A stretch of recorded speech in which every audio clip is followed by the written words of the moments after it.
उजनी धरणातून बळीराजाला सुखावणारी एक मोठी आणि अत्यंत महत्त्वाची बातमी समोर येते। रात्रीतून उजनी धरणाच्या पाणीसाठ्यात लक्षणीय वाढ झालेली असून दौंडकडून धरणात पाण्याचा विसर्ग सुरूच आहे। त्यामुळे उजनी धरण आता 50% दिशेने वेगाने वाटचाल करत आहे। वरच्या धरण साखळीत आणि भीमा खोऱ्यात होत असलेल्या पावसामुळे उजनी धरणाच्या पाणीसाठ्यात आता झपाट्याने वाढ होऊ लागली आहे। आज 10 जुलै रोजी सकाळी 6 वाजता प्रशासनाकडून मिळालेल्या ताज्या आकडेवारीनुसार धरणाची उपयुक्त पाणी पातळी 43.11% पोहोचलेली आहे।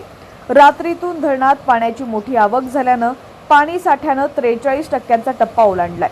विशेष बाब म्हणजे दौंडकडून सध्या 21,892 क्युसेकच्या वेगाने पाणी उजनीकडे झेपावत आहे। यामुळे धरणातील एकूण पाणीसाठा 86.76 टीएमसी तर उपयुक्त पाणीसाठा 23.10 टीएमसी इतका झालाय। सध्या धरणातून नदीपात्रात किंवा कालव्यात कोणताही विसर्ग सुरू नाहीये। सीना, माडा, दहिगाव यासारख्या उपसा सिंचन योजना आणि मुख्य कालवा बंद ठेवण्यात आल्यामुळे दौंडवरून येणारे सर्व पाणी थेट धरणात जमा होत आहे। गेल्या वर्षी याच दिवशी उजनी धरणात तब्बल 92.79% पाणीसाठा होता। गेल्या वर्षाच्या तुलनेत यंदा पाणीसाठा कमी असला तरी सध्या दौंडवरून ज्या गतीने विसर्ग सुरू आहे ते पाहता उजनी धरण लवकरच हाफ सेंचुरी म्हणजेच 50% टप्पा ओलांडेल यात शंका नाही। पावसाळा अद्याप बाकी असल्याने धरण 100% भरेल अशी आशा आता निर्माण झाली आहे।